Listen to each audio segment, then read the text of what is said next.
Welcome to That's Good Sports. I am your stupid football host, Brandon. Will J.J. Watt have more sacks than Nick Bosa this season? Perna. Bosa coming off an ACL tear.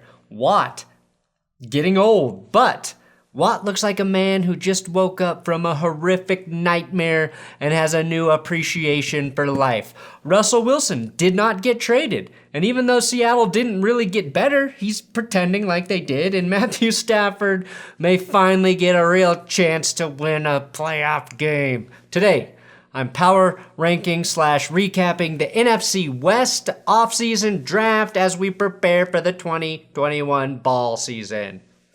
That's good sports.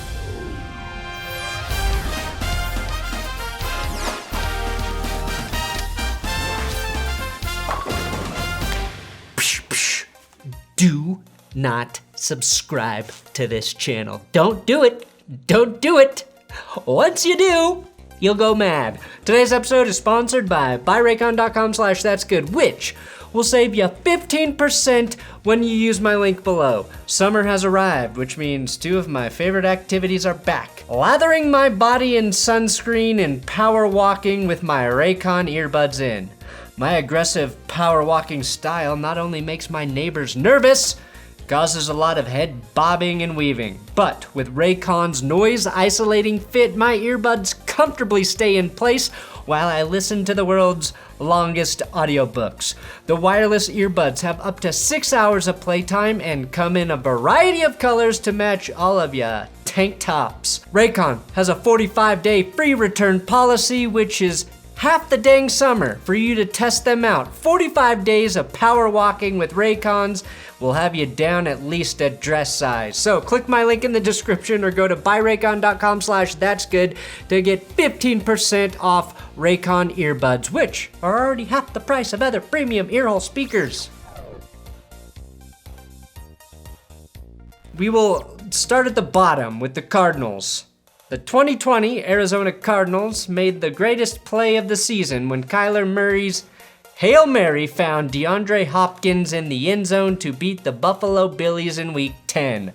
After that game, the Cards finished 2-5, falling to third place in the NFC West.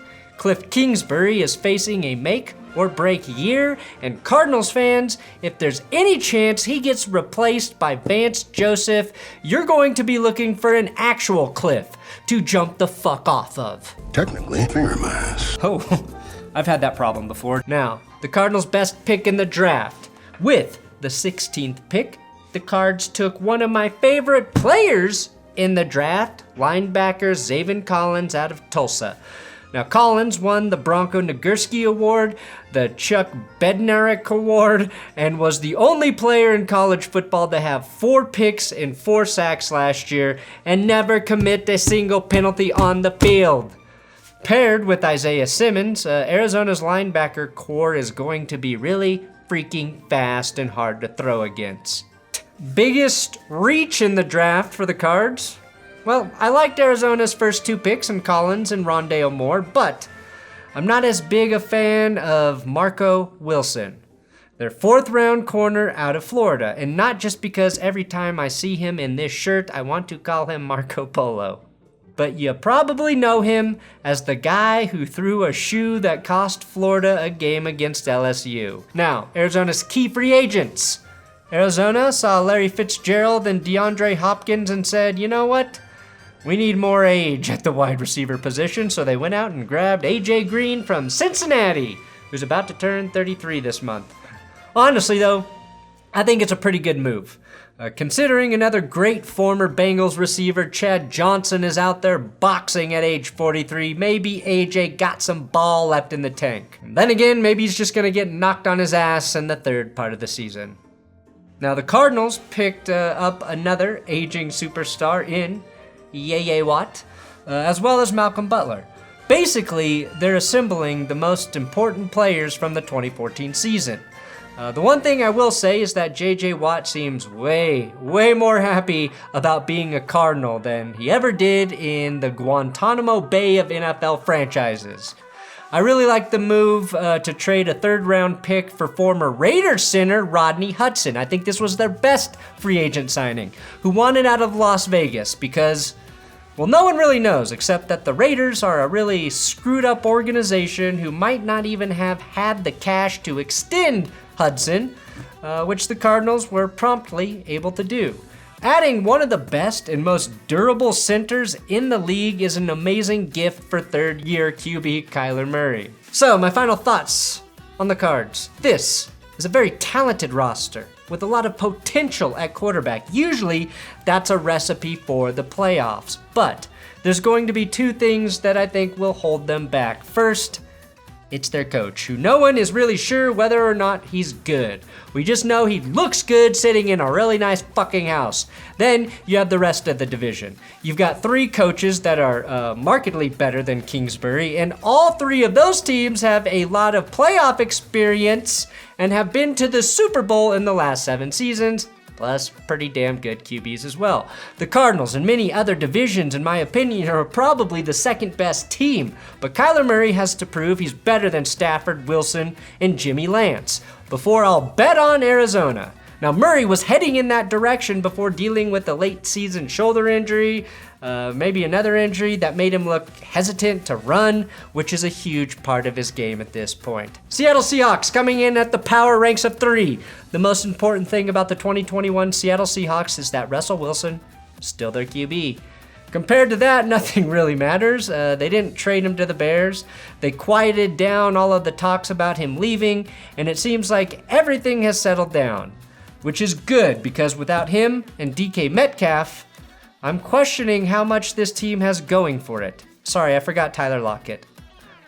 Something I wouldn't have said had they traded for Julio Jones, but since they give up all of their draft picks for safeties, they didn't have much ammo to pull that trigger. Their best pick in the draft? Well, the Seahawks only made 3 picks. Western Michigan wide receiver Dwayne Eskridge in the 2nd round, Oklahoma cornerback Trey Brown in the 4th, and 6th round tackle Stone Forsythe out of Florida. I really don't know shit about those guys. Except for Stone Forsythe, because he made my best named players episode. Stone Forsythe, which is an igneous stone. Hard to the core, without all the pomposity you get with one of those damn metamorphic rocks. Seattle lost the draft, though. They lost to even the Texans, because the Texans had 5 picks. This is a team that got bounced by the Rams in the wild card after winning the division, and then had no real means of upgrading with just 3 picks. No wonder Russ Wilson wanted out. Far and away the biggest reach of the 2021 draft was the fact that they used their 1st round pick to trade for Jamal Adams. That was a mistake they'll be paying for several years. It's going to be the gift that keeps on taking. Like if someone gave you a horse as a present. Oh my God, I got a stallion! A magnificent stallion! Which Jamal Adams is. But wait, this steed's gonna cost me $1,000 a month to keep alive? And that's with me shoveling its shit by hand? What the f do we do? At 5'9", and with a shit ton of speed, Eskridge should trio well with DK Metcalf and Tyler Pop dropping Lockett, although it's worth pointing out that Eskridge is a year older than DK Metcalf, who's already played 2 seasons in the NFL. Ultimately, I think they should have gone O-line with their 1st pick. Not only is it usually a good idea, it would have served as an olive branch for their quarterback, but I guess they've decided to take a page out of the old Brian Gutekunst 2020 draft guide. 2020 draft guide. Seattle lost a key player in Shaquille Griffin, who joined the Jags secondary, as well as Jerron Reed, who left for Kansas City, but like the Cardinals, the Seahawks took advantage of the Raiders' incompetence and scooped up Gabe Jackson to bolster the interior of their O-line. Nice signing. One under-the-radar signing I really liked was the addition of former Rams tight end Gerald Everett. Everett has always been a good vertical threat at tight end, but never got a ton of targets in Los Angeles. Now, with Russell Wilson, I think he's going to have a breakout season and improve on the 400 yards he's put up the last couple of years. Final thoughts. Like I said before, Russell Wilson is always going to make this team relevant. Hell, they've only missed the playoffs in one season since he became the starting QB for the Seahawks.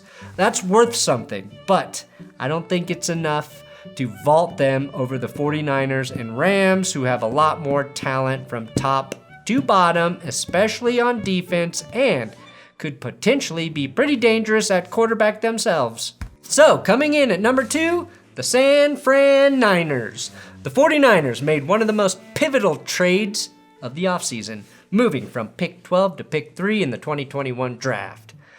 We all had to suffer through one of the most pointless smokescreens of all time before the 49ers eventually used that pick on North Dakota State's Trey Lance, a quarterback with a year of starting experience in college. This quarterback dynamic and the transitional state of the position could hold them back in 2021, but just might set them up for the next decade. That said, I still think they have most of the pieces that brought them within a few minutes of winning the Lombardi Trophy. Their best pick. Honestly, I think Trey Lance. That pick looks really good, simply because they actually used that pick on Trey Lance. If he is a hit and is as good as his draft slot suggests, this is instantly a top 3 offense in the league. It takes a lot of guts to have a serviceable quarterback and say, fuck it, we're going big or we're going home. That honor goes to their 6th round pick, running back Elijah Mitchell out of Louisiana. Hard to call a 6th rounder a reach, I know, but nothing against Mitchell. But they already picked Trey Sermon, and I'm not sure they needed to take another running back when they probably could have used the depth at tight end or wide receiver. They might just be scared because all of their running backs get hurt every year. Plus, you could probably throw me in at running back and I'd average 4 yards per carry in that offense. 4.8 if I could take PEDs. Key free agents. Now, San Francisco lost a big name in the secondary in Richard Sherman, but other than that, the damage was kept to a minimum. Plus, Sherman is still a free agent and could come back at a discount. I love that Jason Verrett stayed healthy for a season and is coming back for one more, but I think corner depth is a bit dicey. Their biggest move was re-upping left tackle Trent Williams for $23 million a year, but I like the low-key great move of adding center Alex Mack for just $5 million. Mack has been Kyle Shanahan's center in both Cleveland and Atlanta, and basically everywhere he goes, a good running game follows. Final thoughts. This team's success is going to be predicated entirely on their quarterback situation. If Garoppolo starts all 16 games, and this is an Alex Smith 2017 situation, I think the 49ers can make a deep run in the playoffs like they did 2 years ago. But chances are Garoppolo either gets hurt or benched, and Trey Lance has an up and down rookie season like most rookie QBs. Even with a little uncertainty, this is a really good roster that's getting back Nick Bosa, plus 38, 40, 50 other players who were hurt for at least part or all of 2020. Which leaves the Los Angeles Rams at number 1. Yeah, I said the Rams. This was the best defense in the NFL. So good they beat the Seahawks with an injured Jared Goff who had a broken thumb on his fucking throwing hand. And in this case, it's actually easier to beat Goff with an injury to your dominant hand. But not if this is on your defense. Their defensive coordinator left to become the head coach for the Chargers, but they can offset any letdown. Why? Because they put their balls on the table and traded for Matt Stafford. There will be no more beating Goff in LA. Good news. We'll all get to see what Dan Campbell looks like when he beats Goff. I went for one too many beat Goff jokes there, didn't I? Now the Rams' best pick came at the back end of day 2 when they took linebacker Ernest Jones out of South Carolina. Jones fills a need at inside linebacker. He's also one of 2 Ernests they took in the draft, which is a little redundant, but only because you don't see that name anymore. Biggest reach? Pretty hard to reach when you never have any valuable picks. But unlike the Seahawks, when the Rams trade away picks, it usually pays off. They've used top-tier picks on Jalen Ramsey and Matt Stafford, even taking a swing on guys like Brandon Cooks, who almost sort of paid off. However, you can probably pick nits with the first player they selected, wide receiver Tutu Atwell out of Louisville. Tutu Atwell is just 155 pounds, which makes him one Popeye's biscuit heavier than me. I think he's the lightest player in the league. R.I.P. Matt Light. Of course, the only player who comes close might be his teammate, Deshaun Jackson, who's barely any heavier and hasn't played a full season since 2013. You combine both of them, and you'll get one receiver still not as big as DK Metcalf. Now, the Rams ended up losing a couple key free agents on defense. They traded Michael Brockers to Detroit, creating a very awkward situation with Jared Goff. Then lost two of their key defensive backs and one Troy Hill and John Johnson, who did get the Johnson & Johnson vaccine and is now John Johnson, Johnson & Johnson. The good news is it may not matter who their second corner is when you've got Jalen Ramsey covering the number one receiver and Aaron Donald rushing the passer. My guess is whoever is the best corner in the NFL in 2021 will be on the Rams roster in 2022 via a trade. As far as additions, the Rams took a flyer on Deshaun Jackson, who could be a steal if he plays even half the season. They also added corner Kareem Orr out of Tennessee, but that was really it. Sort of like the Chiefs, I never understand where or how the Rams move around cap space, but they do. The whole offseason basically hinged on the Matthew Stafford deal, and that move alone could take them from a wildcard team to a Super Bowl contender once again. Final thoughts on the Rammies. The Stafford dynamic totally changes this team and its ceiling. In a way, it's weird to think this team can go further after they've moved on from a QB with 3 playoff wins to a QB with 0 playoff wins.